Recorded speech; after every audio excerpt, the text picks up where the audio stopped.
প্রাচীনকাল থেকেই আখরোট চাষ করা হয়ে আসছে তা নয়, এর পরিবর্তন বংশধার ক্রিটেসিয়াস এবং টারশিয়ারি যুগেও পাওয়া গেছে।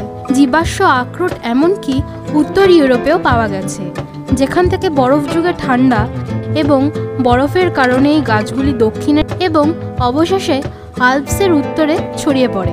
আজকাল আদিবাসী গাছগুলি খুঁজে পাওয়া কার্যত অসম্ভব, যদিও Greece, Asia, mines, Iran, Afghanistan এবং কিছু কর্তৃপক্ষের মতে হাঙ্গেরির তিসা নদী অঞ্চলেও এই জাতীয় গাছ এখনও বিদ্যমান থাকতে পারে। সাধারণত আখরোট হলো একমাত্র আখরোট যার পাতা বিজোড় পিনেট পাতার পুরো প্রান্তভাগ থাকে। পুরুষ ফুল তিনটি পেরিয়ান সেগমেন্ট এবং অসংখ্য পুংকেশর সহ সাধারণত ক্যাটকিনে সাজানো থাকে। অধস্তন স্ত্রী ফুলগুলি ফলে পরিণত হয়, যা একটি মাংসল সবুজ তিক্ত বাইরের খোসা আবদ্ধ থাকে, যা বাদাম পাকানোর সাথে সাথে নরম এবং কালো হয়ে যায়। আখরোট তার বাদামের পাশাপাশি এবং তার উচ্চমানের কাঠের জন্য মূল্যবান। মিষ্টি হিসেবে ব্যবহারের পাশাপাশি বাদাম একটি খুব উচ্চমানের রন্ধন সম্পর্কীয় তেলের সরবরাহ করে। পাতাগুলিতে ট্যানিন থাকে যা তাদের অ্যাস্ট্রিজেন্ট বৈশিষ্ট্য দেয়, যা পূর্বে হজমজনিত রোগ এবং ত্বকের রোগের চিকিৎসায় ব্যবহৃত হয়। প্রাচীনকালে আখরোট ছিল